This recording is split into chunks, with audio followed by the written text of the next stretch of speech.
Welcome back to my channel নিপার ঘর সংসার। নিপার ঘর সংসারের আরেকটি কিচেন টিপসের ব্লগে অনেক অনেক স্বাগত।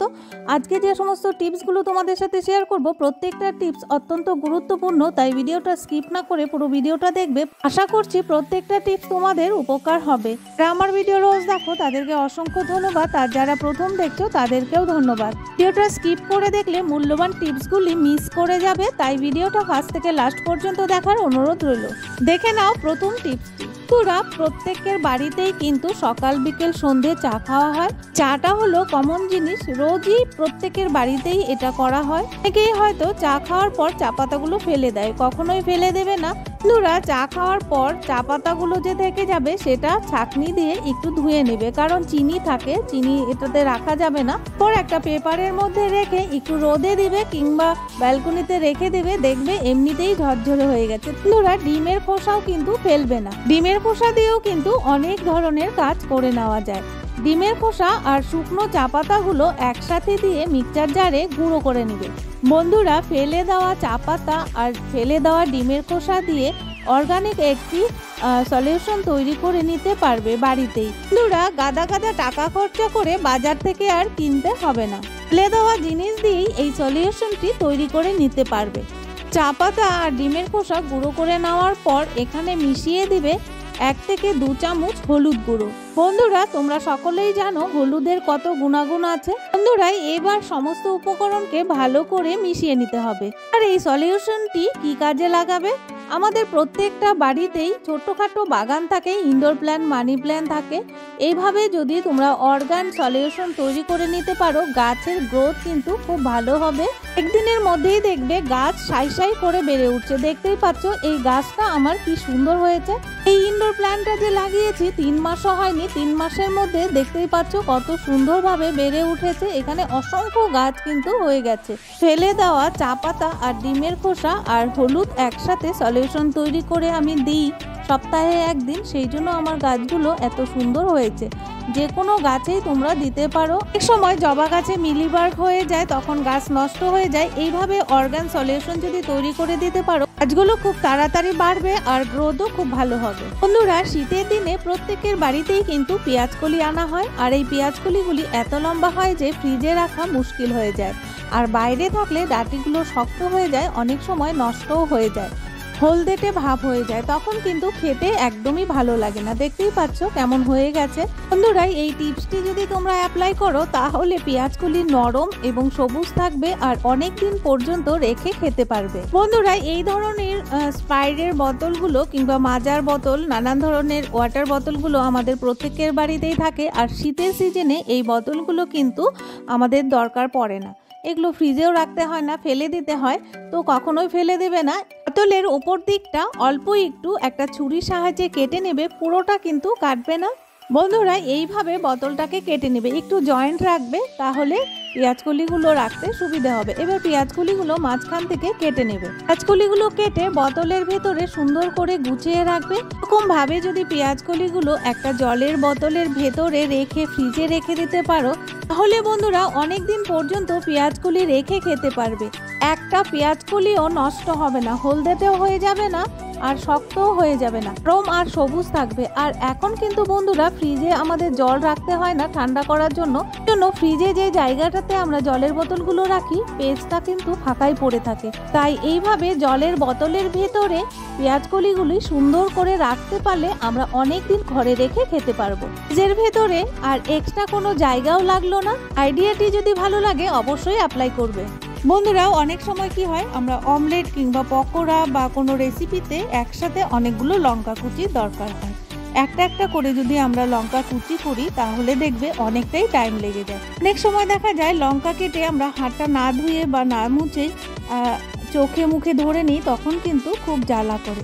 তো একটা রাবার ব্যান্ড দিয়ে যদি একসাথে অনেকগুলো লঙ্কা এইভাবে আটকে নিয়ে একটা ছুরির সাহায্যে একসাথে কেটে নিই, তাহলে দেখবে একসাথে অনেকগুলো লঙ্কা কুচি করা যাচ্ছে খুব সহজে, হাতেও লাগছে না আর হাত তখন সাবান জল দিয়ে ধুতেও হচ্ছে না। খুব সহজেই 1 মিনিটের মধ্যে আমরা লঙ্কাগুলো কুচিয়ে নিতে পারছি। অনেক সময় মুড়ি মাখা খাওয়া হয়, এভাবে যদি আমরা লঙ্কা কুচিয়ে রেখে দিই তাহলে দেখবে যে কোনো রেসিপি, অমলেট কিংবা মুড়ি মাখা যখনই খেতে ইচ্ছে করবে আর একটা একটা করে লঙ্কা কুচাতে হবে না, কারণ একটা রাবার ব্যান্ড সকলের ঘরেই থাকে। আর একটা রাবার ব্যান্ড দিয়ে কত সুন্দরভাবে কতগুলো লঙ্কা কম টাইমের মধ্যে কুচিয়ে নিতে পারবে। বন্ধুরা, আমরা যখন গ্যাস ওভেনে রান্না করতে যাই দেখবে অনেক সময় গ্যাসটা ঠিকঠাকভাবে জ্বলছে না, এর আগুনটা চারিদিকে ছড়িয়ে যাচ্ছে আর একটা সমসম শব্দ করছে, তখন কিন্তু অ্যাক্সিডেন্টের ভয় থেকেই যায় আর রান্নাটাও কিন্তু তখন তাড়াতাড়ি হতে চায় না। আর চারিদিকে কার্বনটা ছড়িয়ে পড়াতে আমাদের হাঁড়ি কড়াইতে একটা লালচে ধরনের পড়ে যায় আর সেটা হাঁড়ি কড়াই থেকে উঠতে চায় না। যখনই গ্যাসে রান্না করতে যাবে চারিদিকে একটু ভালো করে দেখে নেবে। তোরা এইরকম প্রবলেম যদি গ্যাসের বার্নারে হয়ে থাকে তাহলে সকলের ঘরেই টুথপেস্ট থাকে। সাদা ধরনের টুথপেস্টগুলো গ্যাসের বার্নারের চারিদিকটা একটু ভালো করে লাগিয়ে নেবে, তাহলে দেখবে আর এইরকম শব্দও করছে না আর কার্বনটা বেরিয়েও যাচ্ছে না, তা ঠিকঠাকভাবে বের হচ্ছে আর কোনো প্রবলেমই হচ্ছে না। তো আগে গ্যাসের বার্নারটাকে ঠান্ডা করে তারপর টুথপেস্টটা লাগাবে। পেস্ট লাগানোর আগে গ্যাসের বার্নারটা কেমন ছিল এখন জ্বালিয়ে দেখাচ্ছি, দেখো কত সুন্দরভাবে আগুনটা বেরিয়ে আসছে। রেজাল্ট কিন্তু তোমরা নিজের চোখেই দেখে নিলে। বন্ধুরা, খেতে বসে কিংবা কাজ করতে করতে কিন্তু অনেকেরই মোবাইল দেখার অভ্যাস আছে, আর এই মোবাইলে স্ট্যান্ড না থাকাতে আমাদের মোবাইল দেখতে কিন্তু খুব প্রবলেম হয় খেতে বসে কিংবা রান্না করতে। প্রত্যেকের ঘরেই একটা দুটো করে মোবাইলের পুরনো চার্জার পড়ে থাকে, তো পড়ে থাকতে থাকতে অনেকদিন পর আমরা কিন্তু ঘরের আবর্জনা ভেবে ফেলে দিই। কখনোই ফেলে দেবে না, এই মোবাইলের পুরনো চার্জার দিয়ে কিন্তু আমরা মোবাইলে স্ট্যান্ড বানিয়ে খেতে বসে রান্না করতে গিয়ে কিংবা ছোট বাচ্চারা যখন দেখে তখন এইরকম ভাবে স্ট্যান্ড বানিয়ে তাদের সামনে রাখতে পারি। যে কোনো ভিডিও এইভাবে তোমরা দেখতে পারবে। বন্ধুরা, বারবার মোবাইলের মধ্যে হাত দিতে হবে না, অনেক সময় কাজ করতে করতে হাতে জল থাকে, সেই জল দিয়েই কিন্তু আমরা মোবাইলটা ধরে নিই, তখন মোবাইলটা খারাপ হয়ে যায়। বন্ধুরা, অনেক ছোট বাচ্চা আছে যারা মোবাইল না দেখে একদমই খেতে চায় না, এরকম ভাবে স্ট্যান্ড বানিয়ে ভিডিও চালিয়ে দিতে পারো, তাহলে মোবাইলের ভেতরে হাত দেবে না আর মোবাইলও নষ্ট হবে না। তোরা প্রত্যেকটা বাড়িতেই রান্নাতে জিরে ব্যবহার করা হয়, সাদা জিরে, কালো জিরে, পাঁচফোড়ন, এই সমস্ত গোটা মশলাগুলো আমরা কিন্তু বাজার থেকে কিনে নিয়ে এসে না ধুয়েই রান্না করি। তাতে কি হয়, অনেক ধুলো বালি কিন্তু থাকে।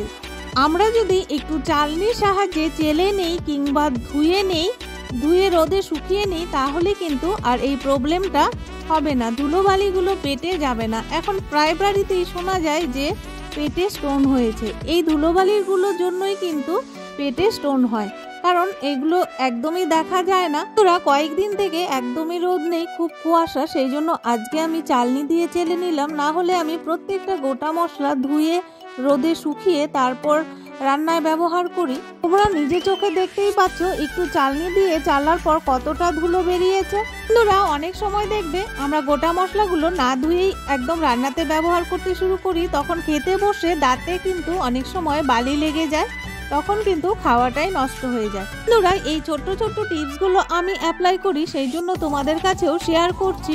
তোমরাও যদি এই ছোট্ট ছোট্ট টিপসগুলি অ্যাপ্লাই করো তাহলে দেখবে অনেক দিন পর্যন্ত সুস্থ থাকছো, পেটে কোনো স্টোন হচ্ছে না এবং পেটের কোনো রোগও হচ্ছে না। বন্ধুরা, তোমরা আমার হাতে রেজার দেখে নিশ্চয়ই অবাক হচ্ছ, আমি আবার রেজার দিয়ে কি করব। সেটা জানার আগে আজকের টিপসগুলো তোমাদের কাছে কেমন লাগলো তোমরা অবশ্যই একটা লাইক করে কমেন্টস করে দাও, আর যারা নতুন বন্ধু দেখছো অবশ্যই সাবস্ক্রাইব করে বেল নোটিফিকেশনটি অল করে দাও, তাহলে আমার নিত্য নতুন ভিডিও, ব্লগ বা রেসিপি বা কিচেন টিপস সবার আগে তোমাদের কাছে পৌঁছে যাবে। আর ভিডিওটা ভালো লাগলে অবশ্যই শেয়ার করে দেবে। রেজার তো ছেলেরা বেশি ইউজ করে, তো মেয়ে হয়ে আমি হাতে রেজার কেন নিয়েছি সেটাই তোমাদের সাথে বলছি। তোরা কিছু কিছু উলের সোয়েটার আছে, দু একবার পরাতেই কেমন গুটি গুটি সাদা সাদা হয়ে যায়, তখন কিন্তু ওই সোয়েটারগুলো আমরা কোনো জায়গায় পরে যেতে পারি না।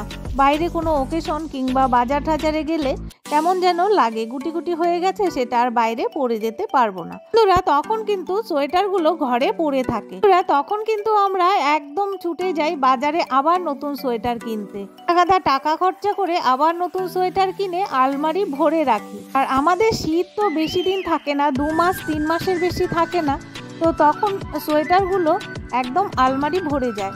দেখতেই পাচ্ছ এই মাফলারটাও কিন্তু একই রকম ভাবে গুটি গুটি হয়েছে। গুটি সোয়েটারটাও দেখো প্রচুর পরিমাণে গুটি গুটি উঠেছে।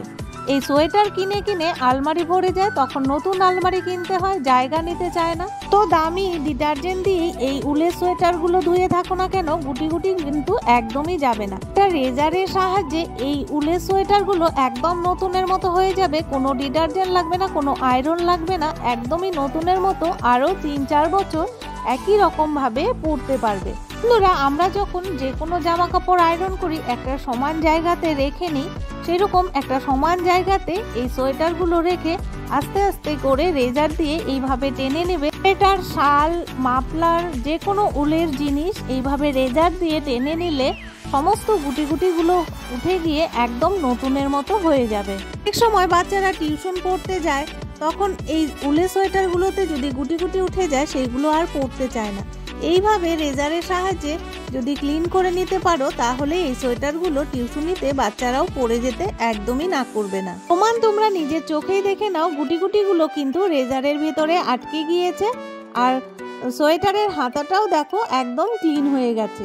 তোরা তোমাদের বোঝার সুবিধার জন্য ব্ল্যাক কালারের সোয়েটারটাও একটু করে দেখাচ্ছি কতটা ক্লিন হয়। তোরা টাকা খরচা করে কিন্তু রেজার কিনতে হবে না। আমার মনে হয় প্রত্যেকটা বাড়িতেই রেজার থাকে, আর এই রেজার দিয়ে এত সুন্দরভাবে যে উলের সোয়েটারগুলো ক্লিন করে নেওয়া যায়, তোমরা যদি বাড়িতে না করো তাহলে বুঝতেই পারবে না। একবার হলেও করে দেখো, দেখতেই পাচ্ছ ব্ল্যাক কালারের সোয়েটারটা কত সুন্দরভাবে ক্লিন হয়ে গেছে। হাতের পোষণটা আমি ভালো করে তোমাদের দেখাচ্ছি, একটুকু কিন্তু গুটি গুটি নেই, আর একটু টাইম নিয়ে করলে বেশি ভালো হবে। রেজারের ভেতরে এই যে গুটি গুটিগুলো ঢুকেছিল, নোংরাগুলো দেখতেই পাচ্ছ বেরিয়ে এসছে, আরও কিন্তু অনেকটা ভিতরে রয়ে গেছে। বন্ধুরা, শাড়িতেই কিন্তু নারী, আর আমরা মেয়ে বউরা শাড়ি পরতে ভীষণ ভালোবাসি। আধুনিক যুগে আধুনিক পোশাক যতই থাকুক না কেন, শাড়িতেই কিন্তু মেয়েদের বেশি সুন্দর লাগে। আর আমরা যখন এই ধরনের জুটের শাড়িগুলো কিংবা শিফন বা জর্জেটের শাড়িগুলো পরতে যাই, তখন পিন আপ করতে যখন যাই, তখন কিন্তু পিনের ভিতরে অনেকটা শাড়ি ঢুকে গিয়ে ছিঁড়ে যায়। কারণ এই শাড়িগুলো এত মসৃণ আর পাতলা হয়, একটু টান লাগলেই ফেঁসে যায় কিংবা ছিঁড়ে যায়। তখন কিন্তু আমাদের মনটা খুব খারাপ হয়ে যায় যে এত দাম দিয়ে শাড়ি কিনলাম, পরতেই পারলাম না।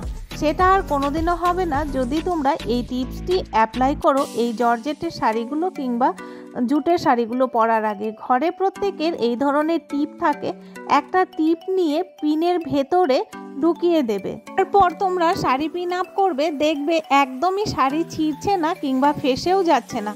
খুব সুন্দর একটি আইডিয়া। কমভাবে যদি একটা টিপ সেফটি পিনের ভেতরে ঢুকিয়ে নাও, তারপর পিন আপ করো, টিপ লাগিয়ে পিন আপ করার পর শাড়িটা কিন্তু আটকে যাচ্ছে টিপের মধ্যে, তখন কিন্তু পিনের ভেতরে শাড়িটা আর ঢুকে যাচ্ছে না। সেই জন্য শাড়িটা খুব সুন্দরভাবে ঠিক থাকবে, একদমই ছিঁড়বে না আর ফেঁসেও যাবে না। খুব সুন্দর একটি আইডিয়া, ধন্যবাদ সকলকে।